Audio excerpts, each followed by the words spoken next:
Hello viewers, welcome back my another video. আজকের ভিডিওতে আমি আপনাদেরকে দেখাবো কীভাবে একটা ওয়েবসাইটের আমরা ডিএ চেক করব, পিএ চেক করব। আমি একটা টুলসের মাধ্যমে খুব সহজে আমি কয়েকটা টুলস নিয়ে আলোচনা করব, শর্ট ভিডিও করব যাতে আপনাদের অনেক সুবিধা হয়। তো এসইওর জন্য এই ভিডিওগুলো প্রত্যেকটা ভিডিও খুবই important.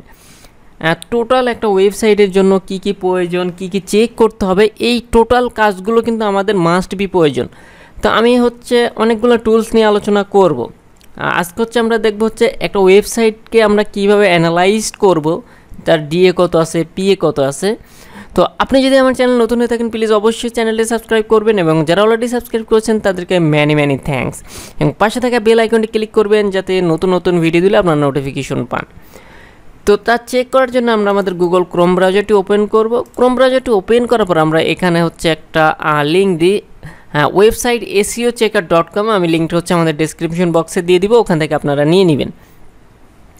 Website SEO checker, just এই সাইটটাতে আসবো। তো এখান থেকে দেখুন এন্টার ইউআরএল 1 পার লাইনে একটা ইউআরএল দিতে হবে। তো আমরা এখান থেকে সাপোজ আমরা বিডি শপের আমরা দেখি এইটার কপি করে আমরা জাস্ট বিডি শপের লিঙ্কটা এখানে পেস্ট করি। আমরা বিডি শপের ডিএপিএ চেক করব, দেখি I am not a robot. আমরা এই রোবোটিকটা চেক আপ করে দিব। দেন এখান থেকে রোবোটিকটা সেট আপ করার পর আমরা জাস্ট চেক এখানে ক্লিক করব। এই যে চেক দেখতে পাচ্ছি, জাস্ট এখানে ক্লিক করব। এখানে ক্লিক করার পর কয়েক সেকেন্ডের মধ্যে দেখুন আমরা অনেক সুন্দর একটা রেজাল্ট পেয়ে যাব। একটা ওয়েবসাইটের ডিএ কত আছে, পিএ কত আছে, টিভি কত আছে, তারপর প্রত্যেকটা ইনফরমেশন দেখুন, এজ, তারপর ওএস, মানে প্রত্যেকটা ইনফরমেশন আমরা এখান থেকে পেয়ে যাব। তবে মেন প্রয়োজন হয় ডিএ কত, পিএ কত, এইগুলো মেন ফ্যাক্টর। তো এইভাবে আমরা একটা ওয়েবসাইটকে ডিএপিএ বের করতে পারবো।